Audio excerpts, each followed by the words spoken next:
tahu tidak ada raja sehari Mataram. Raden Martapura, semuanya gegara Sultan Agung. Artikel ini telah tayang di jatim.inews.id dengan judul Kisah Raden Martapura. Jadi Raja Sehari Kerajaan Mataram Gegara Sultan Agung. Klik untuk baca. https://jatim.inews.id/berita/kisah tanda hubung Raden Martapura tanda hubung jadi tanda hubung Raja tanda hubung Sehari tanda hubung Kerajaan tanda hubung Mataram tanda hubung Gegara tanda hubung Sultan tanda hubung Agung.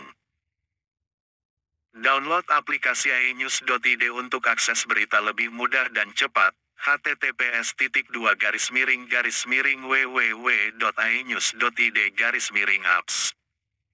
Surabaya, inews.id, Raden Martapura atau Raden Maswuryah diangkat menjadi Raja Mataram sepeninggal Hanyakrawati di hutan Krapyak. Namun, kekuasaannya hanya berlangsung sehari semalam, karena setelah itu dilanjutkan oleh Sultan Agung. Momen ini bermula sebelum Hanyakrawati meninggal dunia. Saat itu dia telah berjanji memberikan tahtanya kepada Raden Martapura atau Raden Maswuryah.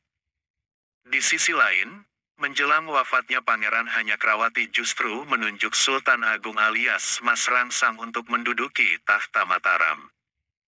Sujipto Abimanyu pada bukunya, Babat Tanah Jawi, menceritakan Raden Martapura atau Raden Maswuryah adalah putra pertama dari istri Panembahan Hanyakrawati yang bernama Ratu Lungmau, yang berasal dari Ponorogo. Ratu Lung ini juga merupakan garwa Patmi dari Panembahan Hanyakrawati. Maka, keputusan Panembahan Hanyakrawati yang menjelang wafat justru menunjuk Raden Mas Rangsang alias Sultan Agung sebagai Raja Mataram menggantikan dirinya mendapat penentangan dari pihak Ponorogo. Kemudian, dicarilah solusi pemecahan masalah untuk mengatasi kasus ini.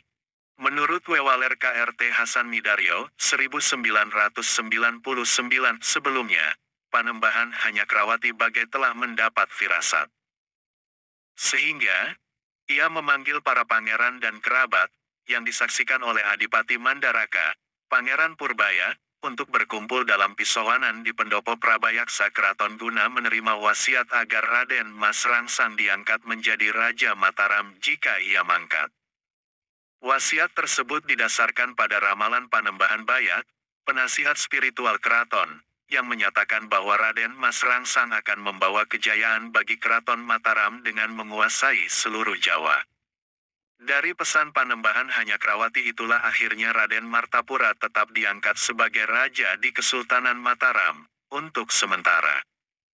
Menurut J.P. Cowan yang menjabat sebagai Kepala Perdagangan VOC, pada waktu itu, Raden Martapura masih berumur 8 tahun, sedangkan Sultan Agung berumur sekitar 20 tahun. Raden Martapura, meskipun masih muda, namun ditunjuk sebagai pengganti Panembahan Hanyakrawati. Sebab, ketika ia dilahirkan, ayahnya telah dinobatkan sebagai Raja Kerajaan Mataram. Sedangkan, Sultan Agung yang usianya lebih tua dari Raden Martapura, ketika ia dilahirkan, Panembahan Krapyak masih berstatus sebagai putra mahkota Kerajaan Mataram. Suatu hal yang biasa bahwa putra mahkota berusia lebih muda dibanding putra-putra raja yang lain, karena Parameswari sebagai ibu dari Raden Martapura dinikahi lebih akhir. Dengan kata lain, ibunya dinikahi oleh Panembahan Krapyak setelah berstatus sebagai raja. Dengan demikian, Raden Martapura hanya menjadi raja selama sehari semalam.